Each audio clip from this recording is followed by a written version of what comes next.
El arte de la oración, compilación efectuada por el igúmeno Chariton de Balamo. Versión electrónica creada sin fines de lucro para ser puesta al servicio de la nueva evangelización, queriendo hacer llegar este texto a quienes tengan dificultad para obtenerlo en su versión impresa. cruzgloriosa.org. Noticia acerca de los autores cuyos textos figuran en esta antología. 1. Teófano el Recluso, obispo de Vladimir y Tambov, 1815-1894. Teófano el Recluso, conocido en el mundo bajo el nombre de George Govorov, nació en Chernavsk, cerca de Erlov, en la provincia central de Viatka. Su padre era sacerdote de parroquia y, como muchos hijos de sacerdote en la Rusia prerevolucionaria, fue también destinado al sacerdocio y enviado a un seminario para realizar sus estudios. Las disposiciones de su carácter se hacían sentir ya en esa época. Sus maestros lo describen como atraído por la soledad, dulce y silencioso. Después del seminario, pasó 4 años en la Academia de Teología de Kiev, 1837 a 1841. Es allí donde conoció la vida monástica gracias a la Laura, monasterio griego, de Petcherki, cuna del monaquismo ruso, y se colocó bajo la dirección de uno de los starets de la comunidad, el padre Parteno. Cuando obtuvo su diploma, Teófano pronunció los votos monásticos y fue ordenado sacerdote. Inteligente, amante del estudio, llegó a ser profesor en el seminario de Klonest y más tarde en la Academia de San Petersburgo. Luego pasó 7 años, de 1847 a 1854, en el cercano Oriente y particularmente en Palestina, donde sirvió en la misión espiritual rusa. Aprovechó para adquirir un perfecto dominio de la lengua griega y se familiarizó con los padres, conocimiento del que debía hacer buen uso más tarde. De retorno a Rusia, es nombrado rector de la Academia de San Petersburgo. En 1859 fue promovido al episcopado y sirvió como obispo, primero en Tambov y luego en Vladimir. Sin embargo, Teófano se sentía mucho más atraído por una vida de oración y de soledad que por la existencia activa que exigía la administración de una diócesis. Es así como en 1866, 7 años después de su ordenación al episcopado, dimitió de su cargo, se retiró a un pequeño monasterio provincial en Vischen y permaneció allí hasta su muerte, que sobrevino 28 años más tarde. Al principio, tomaba parte en los servicios en la iglesia del monasterio, pero, a partir de 1872, permaneció estrictamente enclaustrado, no saliendo jamás, no viendo a nadie, salvo a su confesor y al superior del monasterio. Vivía con la mayor simplicidad en 2 piezas pobremente amuebladas, mientras que, en su pequeña capilla doméstica, todo se reducía a lo esencial, no existía tampoco el iconostasio 1. Después de su reclusión celebró la Divina Liturgia 2, en primer lugar los sábados y domingos, luego, durante los 11 últimos años de su vida, cada día. Hacía por sí mismo todo el servicio, sin ayuda de un acólito, sin lector para las respuestas y, según la palabra de un biógrafo, totalmente solo, en silencio, celebrando con los ángeles. Recluido, Teófano dividía su tiempo entre la oración y el trabajo literario, en particular, pasaba varias horas cada día respondiendo la vasta correspondencia que le llegaba desde todos los rincones de Rusia, principalmente de parte de las mujeres. Para distraerse pintaba iconos y hacía un poco de carpintería. Su régimen era de lo más austero: por la mañana un vaso de té con pan, hacia las 2, un huevo, salvo los días de ayuno, y otro vaso de té, por la tarde, nuevamente té y pan. Entre todos los autores monásticos que escribieron en Rusia, Teófano es probablemente el más cultivado. Cuando se retiró a Viken, llevó una biblioteca bien provista en la que se encontraban las obras de filósofos occidentales contemporáneos, pero que consistía, ante todo, en las obras de los padres. Entre sus libros se encontraba toda la patrología de Migne. Su respeto por los padres aparece evidenciado en todo lo que ha escrito, aunque las citas sean extremadamente raras, es siempre exactamente fiel a su enseñanza. El monumento visible que Teófano nos ha dejado de esos 3 decenios pasados en la reclusión está constituido por una obra literaria sustancial. Preparó la edición en ruso de numerosas obras espirituales griegas y compuso varios volúmenes de comentarios sobre las epístolas de Pablo. Sin embargo, su principal herencia es su correspondencia, publicada parcialmente en 10 volúmenes, es de allí de donde se han tomado los textos que acá se dan a conocer. Él fue, además, quien publicó, después que el Starets Paisig Velikovsky lo hiciera en eslavo, una edición ampliada, esta vez en ruso, de la Folicalia, Amor de la belleza, bajo el título Dobrotoljubië, Amor de la bondad, 5 vol, 1876 a 1890. Un iconostasio, tabique cubierto de iconos que separa el santuario del resto de la iglesia. 2. Liturgia, es el término empleado habitualmente en la ortodoxia para designar el servicio de comunión o la misa. A pesar de su formación intelectual, Teófano tenía un don particular para expresarse en un lenguaje vivo y directo. Escribía para responder a cuestiones prácticas y a problemas personales bien específicos, es por ello que lo hacía simplemente, en términos que pudieran penetrar directamente hasta el corazón de sus hijos espirituales, que no había conocido nunca, pero que sin embargo comprendía tan bien. Profundamente enraizado en las tradiciones del pasado, y, al mismo tiempo, gracias a su correspondencia, habiendo permanecido tan cercano a los problemas contemporáneos, representa lo que hay de mejor en la enseñanza ascética y espiritual de la Iglesia ortodoxa. Se ha dicho de él, es imposible comprender la ortodoxia rusa a menos de conocer al célebre recluso III. 2. Obispo Ignacio Bryan Chaninov, 1807 a 1867. Su carrera fue paralela a la de Teófano en muchos aspectos. Como Ignacio llegó a ser obispo pero no cumplió las funciones correspondientes más que durante un periodo muy breve. Se retiró voluntariamente a la soledad a fin de consagrar todas sus energías a escribir y a ejercitar la dirección espiritual. Ambos procedían de medios sociales diferentes. Mientras que el padre de Teófano era sacerdote, Dimitri, como se llamaba Ignacio antes de hacerse monje, pertenecía a la nobleza y era hijo de un propietario territorial.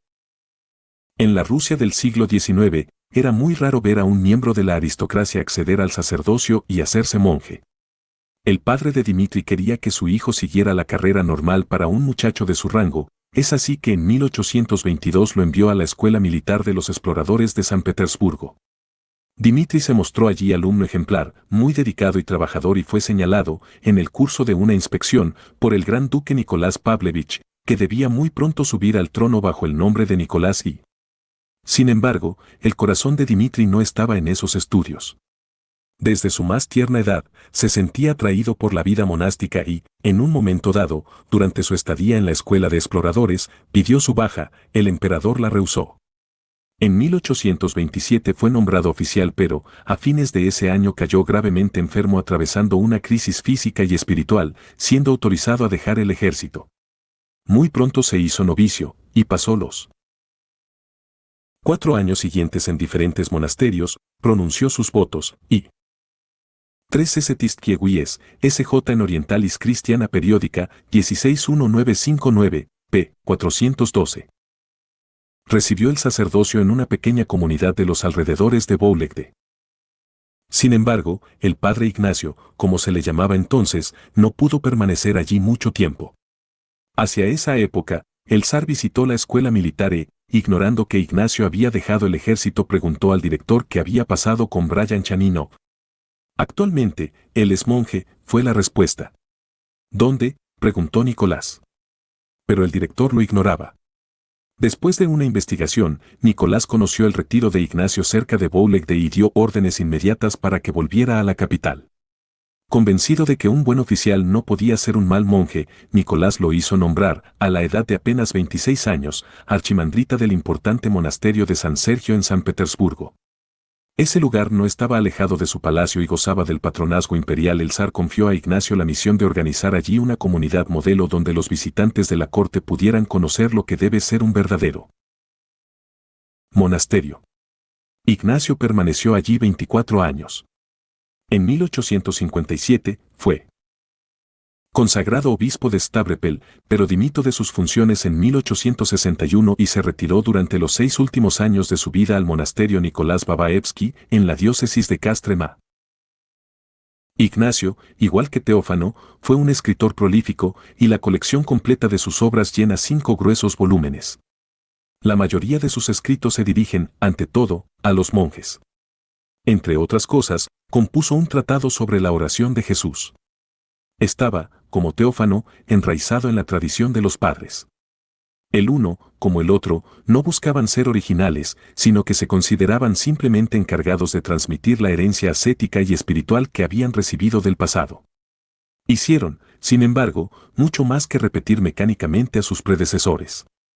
En efecto, esa tradición recibida de los padres era algo que ellos habían experimentado por sí mismos en su vida anterior. Esa mezcla de tradición y de experiencia personal da a sus escritos un valor y una autoridad particulares. 3. Otros textos. Además de Teófano y de Ignacio, el padre Chariton cita a San Dimitri, metropolitano de Rostov, 1651 a 1709, uno de los más célebres predicadores de la Iglesia rusa, cuya principal obra literaria consiste en una importante colección de vidas de santos. En ocasiones, cita igualmente a otros autores de fines del siglo XIX, tales como el obispo Justino, Niken y San Juan de Kronstadt. Incluye también en su antología numerosos textos griegos, especialmente extractos de Marco el Ermitaño y de las homilías de San Macario, siglo V, de los santos Barsanufio y Juan, siglo VI, de Simeón el Nuevo Teólogo, siglo XI, de San Gregorio el Sinaíta y de San Gregorio Palamas, siglo XIV.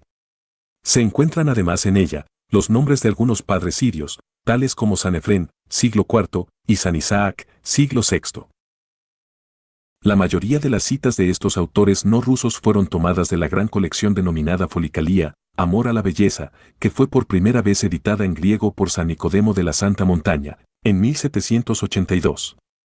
Una versión en eslavo fue hecha 10 años más tarde por el starets ruso Paisij Velikovsky, mientras que una edición mucho más vasta era publicada por Teófano el Recluso, en 5 volúmenes, en 1876 a 1890, bajo el título de Dobrotolhovie, Amor de la Bondad.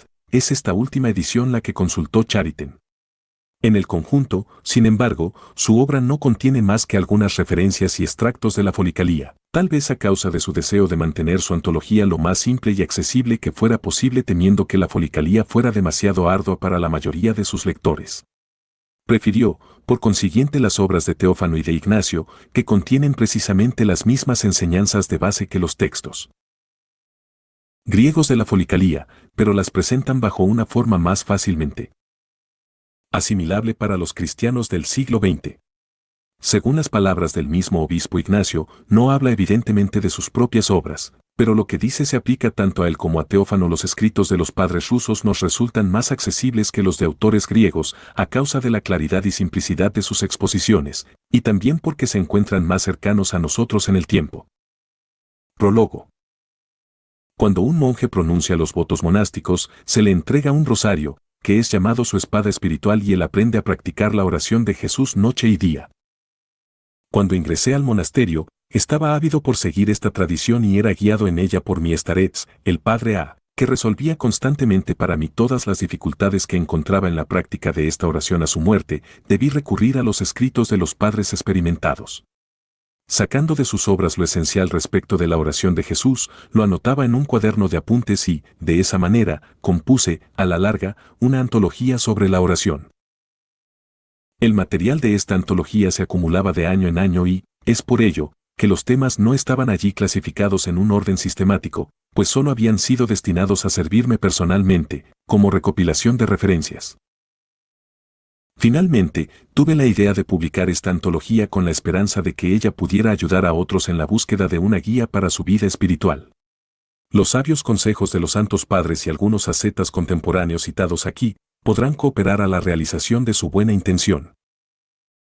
Si este libro contiene frecuentes repeticiones del mismo tema, ello surge de mi deseo sincero de imprimirlos profundamente en el espíritu del lector. Todo lo que aquí se encuentra, siendo la expresión de las convicciones profundas de hombres espirituales, tiene para nosotros un interés vital. Existe, actualmente, particular necesidad de esa enseñanza, ya que se constata una disminución general del esfuerzo en el dominio de la vida espiritual. Nuestro fin, publicando esta antología, es explicar por todos los medios y mediante frecuentes repeticiones cómo debe ser practicada la oración de Jesús, y así mostrar claramente cuánta necesidad tenemos de ella y de qué modo es necesaria para sostenernos en nuestro deseo de servir a Dios. En una palabra, quisiéramos recordar a aquellos entre nuestros contemporáneos, ya sean monjes o laicos, que se esfuerzan en trabajar por su salvación, las instrucciones que nos dejaron los santos padres en lo que concierne a la obra interior y a la lucha contra las pasiones. Lo deseamos tanto más cuando vemos que, como dice el obispo Ignacio, las gentes solo tienen una idea muy confusa y muy vaga de la oración de Jesús. Algunos, que se consideran y son considerados por los demás poseedores de un buen juicio en materia de espiritualidad, temen a esta oración como a una especie